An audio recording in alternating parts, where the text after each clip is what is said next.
Pues hablamos con Fernando Grande Marlaska, ministro del Interior. Buenos días. Buenos días. Gracias por acompañarnos aquí en el canal 24 Horas. Como sabe, la agresión homófoba de estos últimos días en Malasaña, en Madrid, ha conmocionado al colectivo LGTBI, sobre todo por su violencia. 8 encapuchados atacan a un chaval en su portal de 20 años, le cortan el labio, le marcan con un cuchillo, con una navaja en el glúteo maricón. Ministro, ¿qué está pasando? Pues estamos observando en los últimos tiempos realmente y con preocupación un aumento tanto en todas las agresiones de carácter no solo homofóbico, LGTBI-fóbico, sino también en todo lo relativo a las distintas circunstancias personales y sociales que califican o determinan a un colectivo. Pero en lo que es en el ámbito LGTBI-fóbico, sí que estamos observando no solo ese incremento al que habéis hecho referencia de un 17% en los últimos años, sino también esa mayor agresividad, esa agresividad evidente que denota un comportamiento mucho más violento como el que has descrito, lo estamos viendo en las últimas agresiones de este carácter. Preocupante porque yo creo que son consecuencia de un caldo de cultivo que se va generando en una sociedad, con conductas, con manifestaciones, con discursos, tanto en el ámbito público por algunos representantes, en las redes sociales también por grupos de redes sociales, por actitudes y comportamientos que creemos que no tienen importancia, pero que poco a poco, claro que tienen importancia, y poco a poco van generando necesariamente un espacio, una situación, una sensación donde estos colectivos, que ya se caracterizan por un concreto comportamiento violento, pueden encontrar una mínima justificación a actos absolutamente deleznables. Durante las últimas horas estamos escuchando o estamos leyendo en redes multitud de mensajes de gente del colectivo LGTBI diciendo: tengo miedo. Y es algo que no me había pasado hasta ahora. Tengo miedo. La pregunta que le hago al ministro del Interior: ¿el colectivo LGTBI tiene que tener miedo? El colectivo LGTBI no tiene que tener miedo. En primer lugar, la sociedad española es una sociedad mayoritariamente, casi unánimemente, tolerante.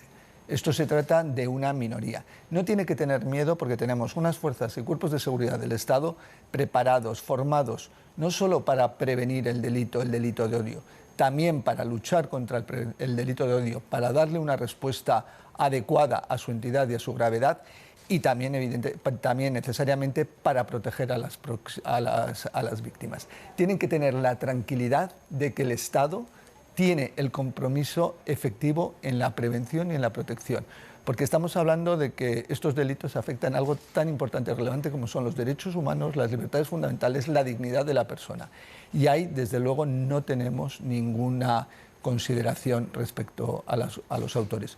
Los autores de estos hechos a los que has hecho referencia, como de cualquier otro, evidentemente, antes o después tendrán que responder ante la justicia. Pues sobre eso le pregunto. Decía al inicio de este informativo que la policía está mirando las cámaras de seguridad, está buscando testigos, está investigando esa agresión para encontrar esos 8 encapuchados que atacaron a este chico en Malasaña. ¿Cómo sigue la investigación? Pues la investigación sigue en los términos que has referido.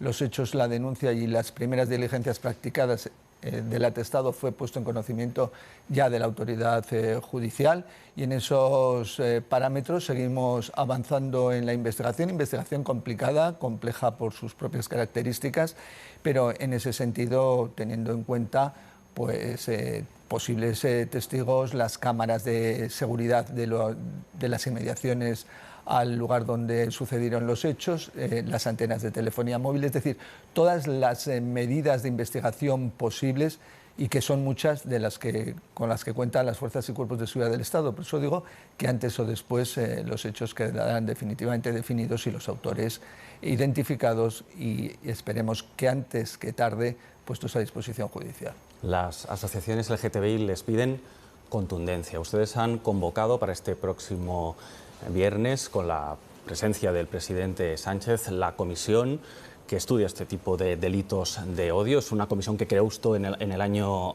2018, si es así. Se reunió por última vez en julio, después de ese caso también de Samuel que conmocionó a todo el país. Hoy en el Congreso, el presidente Sánchez, que ha comparecido, como saben, ante los grupos parlamentarios del Partido Socialista, ya ha avanzado que el viernes van a aprobar un nuevo plan de acción y que van a actualizar los delitos de odio. ¿Qué nos puede avanzar de lo que se va a aprobar este viernes? ¿Cuál va a ser la respuesta del Gobierno a lo que está pasando? A ver, la respuesta del Gobierno, y respuesta contundente, como has dicho, no es ahora, es desde que llegamos al Gobierno. Por eso has hecho referencia al plan. El primer plan de acción contra los delitos de odio, viendo ya la realidad que acontecía en nuestro país y siendo conscientes de la misma, se aprobó el primer plan de acción contra los delitos de odio 2019-2021. Ahora seguimos trabajando en ese plan, es donde está constituida la comisión de seguimiento, es decir, una comisión que evalúa realmente todas las propuestas de actuación, los ejes de actuación determinantes para poder hacer una respuesta eficaz a los delitos de odio. Ese plan, voy a ser muy breve, pero te lo diré, ese plan tenía cuatro ejes principales, que el primer eje era la prevención, actuar en la prevención de los delitos de odio, que eso es importante. Luego, una respuesta efectiva, cuando se produce el hecho, una protección de la víctima máxima para generar la necesaria confianza en las instituciones y, definitivamente, también la formación de las fuerzas y cuerpos de seguridad del Estado, una formación específica en la materia, necesaria y precisa, y también una relación directa con lo que son el tercer sector, es decir, las organizaciones civiles, en este caso pues ya hablamos de homofobia, FLGTB, la Federación de gays, lesbianas, transexuales, pero también con el ámbito del antigitanismo, con el ámbito también de las asociaciones de libertad religiosa, el movimiento contra la intolerancia, etc. Y esa comisión de seguimiento está incorporada por todos, la integran todas esas instituciones a las que te hago referencia, también la Fiscalía del Tribunal Supremo, especializada en delitos de odio, y también el Observatorio contra el Racismo y la Xenofobia del Ministerio de Inclusión. Ahí es donde se va trabajando y evaluando. Y ahora lo que corresponde, como decías, es ya la elaboración de este segundo plan de acción contra los delitos de odio, que será para el periodo 2022-2024. En la reunión de julio hicimos la evaluación del año 2020 de los resultados, pero también ya preparándonos para la formalización de este segundo plan. Y el viernes esa reunión iba a tener lugar en las próximas fechas, y las circunstancias pues hemos entendido que era importante para evaluar los últimos hechos que hemos podido observar de esa mayor violencia en las agresiones a las que tú hacías referencia, pero también ya establecer las guías de actuación específicas y concretas para ese plan 22-24. Vamos a la vertiente política. Todos los partidos políticos han condenado las agresiones homófobas de estos últimos días, especialmente la que ha saltado en las portadas de todos los medios, que es la de Malasaña, pero hay un partido, Vox, que lo vincula a la violencia de la inmigración irregular. Como ministro del Interior, le pregunto, ¿es así? No, evidentemente no es así. Si uno tiene conocimiento concreto y real de los delitos de odio, si todos los informes de evaluación que realizamos dentro de lo que el Ministerio del Interior y dentro de la Comisión de Seguimiento y dentro de la Oficina Nacional de Lucha contra los Delitos de Odio, observamos que el perfil del agresor, del victimario, en modo alguno se corresponde con esa indicación de que sea inmigrante ni sea irregular. El agresor mayoritariamente, en un porcentaje muy elevado, es nacional español y varón. Varios partidos señalan a Vox por, dicen, instigar las agresiones por su discurso. ¿Usted también lo cree? A ver, yo lo que digo es que hay muchos, como decía al principio, que hay unos discursos que realmente son discursos que están en el límite por así decirlo, de lo que es procedente, oportuno y de lo que no. Que está en el límite de lo que nuestros valores democráticos, valores de respeto a la dignidad humana, a la diversidad, etcétera, es admisible o no es admisible, y juegan con ese límite. Es lo que decíamos, esos discursos, cuando se ponen en tela de juicio, como se ha puesto por la ultraderecha, por Vox, leyes de derechos civiles, tanto a nivel estatal como a nivel autonómico, cuando se habla del PIN parental, cuando se hablan cuestiones de esta naturaleza, donde evidentemente la diversidad, el respeto a la diversidad no forma parte del ideario político en primera línea, eso unido a otras circunstancias concurrentes genera ese caldo de cultivo del que hablábamos. Eso puede generar que en las redes sociales también los discursos se agraven, se intensifiquen en cuanto a menosprecio del diferente, ¿no? Y eso poco a poco va calando y va generando lo que decimos, ese conjunto de circunstancias que determinan que determinados individuos entiendan justificado la perpetración de hechos tan deleznables. ¿Y qué le parece la postura del PP, que cree que son injustas esas críticas, este señalamiento a Vox? Pues yo creo que todos los esfuerzos que tenemos que hacer es, evidentemente, en ser todos muy beligerantes en el respeto de los valores que nos hacen a todos mejores, de esos valores democráticos, de esos valores que están en nuestra Constitución, que tenemos que ser muy beligerantes en defender la diversidad, la dignidad humana y los derechos y libertades fundamentales. Ahí es donde tenemos que tener, y en el día a día, en todas nuestras declaraciones, en todas nuestras manifestaciones, en nuestros comportamientos. Hay cuestiones sobre las que no se puede, admitir reserva alguna. Usted es juez. ¿Cree que los jueces deben elegir a los jueces?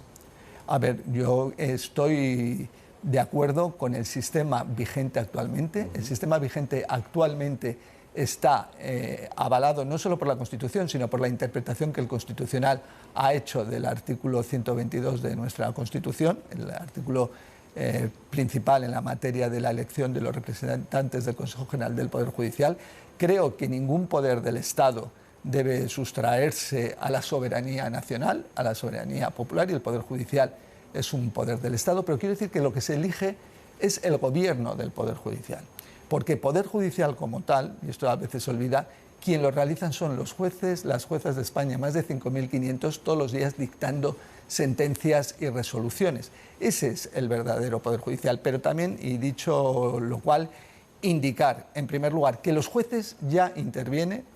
Cuando yo estaba en activo, interveníamos con el sistema actual, con el sistema que se trata de impugnar por el Partido Popular, ya interveníamos en la elección de los jueces, porque los 36 candidatos a 12 plazas de extracción judicial han pasado primero el filtro de los compañeros. Es decir, son los jueces y juezas quienes han avalado a esos candidatos para poder ser elegidos por el Parlamento. Con lo cual, no es que haya una falta de intervención o actuación por parte de los jueces, sino que en esa primera fase esos 36 candidatos a elegir, que son 12 los que finalmente serán elegidos por el Parlamento, vienen ya de una previa, por así decirlo, selección dentro de la carrera judicial. A veces esto se obvia en este sentido, pero lo que no es realmente justificable en modo alguno es que llevemos más de 1000 días sin la renovación del Consejo General del Poder Judicial, que haya ese bloqueo por parte del Partido Popular, ese secuestro. Pero ellos dicen que el bloqueo es por culpa del gobierno. Entonces, es que claro, es como vamos todos estos días viendo declaraciones de unos y otros y echándose la culpa unos a otros, así podemos estar 1000, 2000, 3000. Es decir, ¿cuándo termina? La pregunta está clara, que supongo que usted no sé si tendrá la respuesta. ¿Cuándo se terminará esto? Bueno, cuando el Partido Popular decida cumplir definitivamente la Constitución y la ley que desarrolla la Constitución. Es decir, nadie duda, ¿verdad?, ni lo han dicho, que el sistema actual, vigente, está avalado por el Tribunal Constitucional y es el que debe ser aplicado.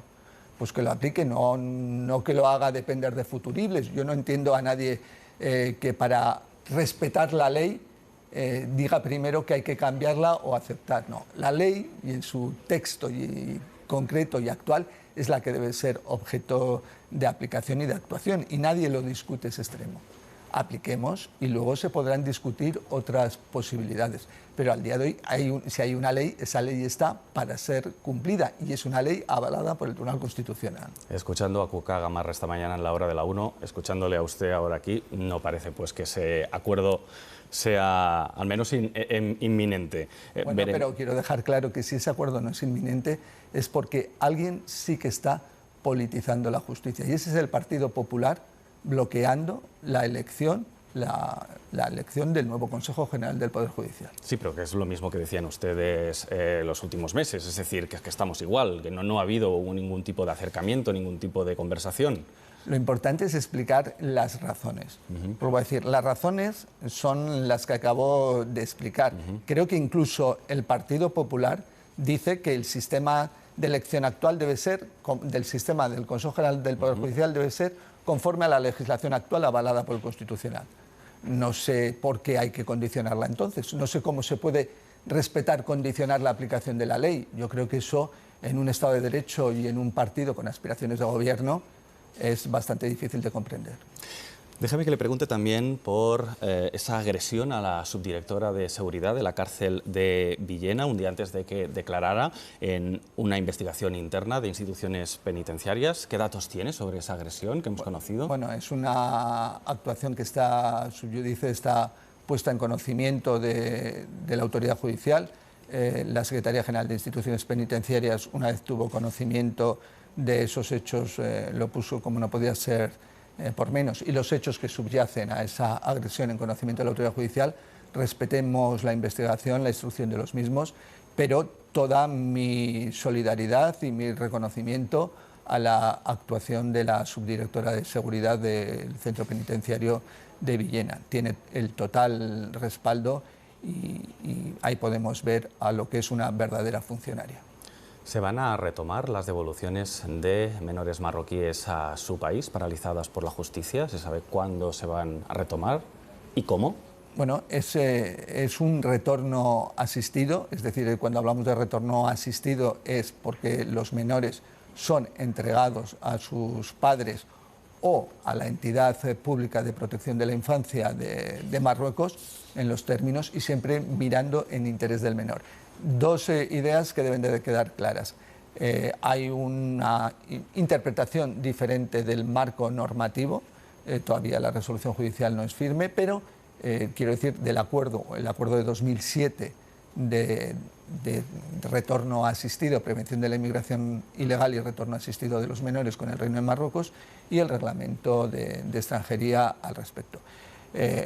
La autoridad judicial y con carácter en medidas cautelares ha entendido una interpretación concreta y evidentemente las instituciones competentes, la ciudad de Ceuta principalmente, delegación de gobierno, gobierno central, en lo que nos corresponde en materia de competencia de menores, pues en ese sentido hemos entendido que lo primero que hay que actuar es seguir actuando en interés del menor.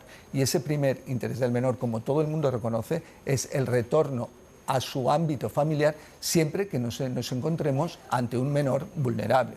Cuestión distinta, porque los menores vulnerables ya en todo momento la propia ciudad de Ceuta como competente había determinado como no susceptibles de ese retorno asistido. Se ha decidido, y como lo importante es que el menor que deba volver a su entorno familiar, a su entorno social, sea en ese sentido, pues seguir los trámites del reglamento de extranjería, mientras el curso del procedimiento judicial contencioso administrativo sigue para determinar cuál es el alcance del acuerdo de 2007. Pero en uno y en otro caso, siempre actuando, vuelvo a decirlo, en el interés superior del menor. Todas las instituciones competentes, desde el Gobierno de la ciudad de Ceuta, quien asume la tutela de los menores, la delegación de gobierno, el Gobierno central, todos, como no puede ser de otro modo, hemos actuado, actuamos y actuaremos en interés de los menores. Una de las noticias que estamos contando hoy aquí en el canal 24 Horas es el juicio por los atentados de París del año 2015. Creo que podemos ver imagen en directo del interior de la sala donde va a arrancar esta mañana ese juicio. Recordamos que en esos atentados murieron 130 personas, hubo más de 350 heridos. Ahí ven esa imagen en directo que les estamos mostrando. Vamos a estar pendientes a lo largo del día con nuestra corresponsal en París de todo lo que está pasando en ese juicio. Este próximo sábado, además, como sabe, ministro, se cumplen 20 años de los atentados de Nueva York, del 11S. Tras lo ocurrido en Afganistán, hemos oído voces que alertan de que podría haber un aumento de la amenaza de atentados en Europa. Le pregunto, ¿eso es real? Hay que ser muy cauto cuando hablamos en materia de riesgo de atentados terroristas en Occidente. Siempre nosotros tenemos una valoración de la amenaza, lo que la evaluamos semanalmente, lo determinamos. Es muy pronto para referir cuál pueda ser la posibilidad de incremento del riesgo de la amenaza terrorista. Pero todo el mundo tiene que estar, y sobre todo la sociedad española y el conjunto de la sociedad occidental, muy tranquila en que los índices de cooperación, de intercambio de información entre los servicios de información, servicios de inteligencia del conjunto de países socios de Europa Occidental, Estados Unidos, también con nuestros socios del norte de África, etcétera, es importante y relevante. Tenemos unas fuerzas y cuerpos de seguridad del Estado, unos servicios de información realmente competentes en el caso de la prevención y la lucha contra el terrorismo yihadista, el terrorismo internacional. Con lo cual podemos estar razonablemente tranquilos, porque ante un fenómeno de una gravedad que no puede ser puesta en duda, la sociedad internacional responde en términos también de máxima cooperación y coordinación. Fernando Grande Marlaska, ministro del Interior, gracias por acompañarnos esta mañana aquí en el canal 24 Horas durante estos minutos de entrevista.